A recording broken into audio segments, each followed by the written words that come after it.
د کونړ امنیه قومندان د غازی آباد او ناړۍ ولسوالیو ته د سفر په ترڅ کې له امنیتي ځواکونو او قومي مشرانو سره لیدنې ترسره کړي.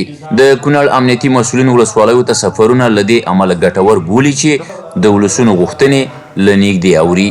هغه غوښتنې چې په امنیتي برخه کې د موږ مسؤلیت دی، انشاءالله هغه مشکل به موږ خپله واسه باندې حل کوو. کوم مشکلات چې دي چې هغه د موږ مربوط نه دي، د ولایت د ادارې مربوط دي، موږ به دغو مشکلات د هغو سره شریکو. کوم چې هغه مشکلات دي چې هغه تر مرکزه پورې اړه دوی غږ به هلته رسو.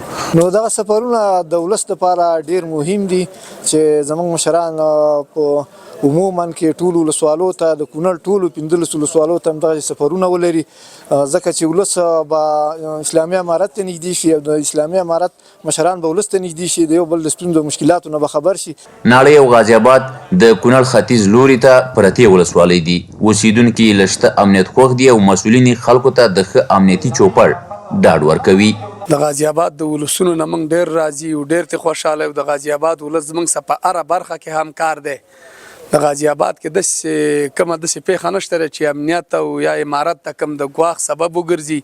الحمدلله د غازی آباد ټول ولسونه د مجاهدینو تر شا ولاړ دي. ولس زیاته ارزو او تمنا دا د سړک ده چې د عمومي لاره ورته پخه شي او نور هم داسې ده چې ډېرې شاړې ځمکې لري چې کوم ځای کې دا په د سولرو سیستم ورته وشي. ناړۍ ولسوالۍ کې نو صرف مسلو کې امن دی انشاءالله. موږ داسې یو پېښه او یو داسې وضعیت وینو چې هغه کې موږ ولس او یا موږ ته کوم تشویش وي او ولس هم زموږ تر شا ولاړ دی. الحمدلله صرف مسلو کې هغه موږ سره موافق دی او د نظام ښه ملاتړ کوي. کونړ امنیتي مسؤلینو په خبره په پام کې لري چې ورته سفرونه له قومي مشرانو سره د لیدو په موخه نورو ولسوالیو ته هم ترسره کړي.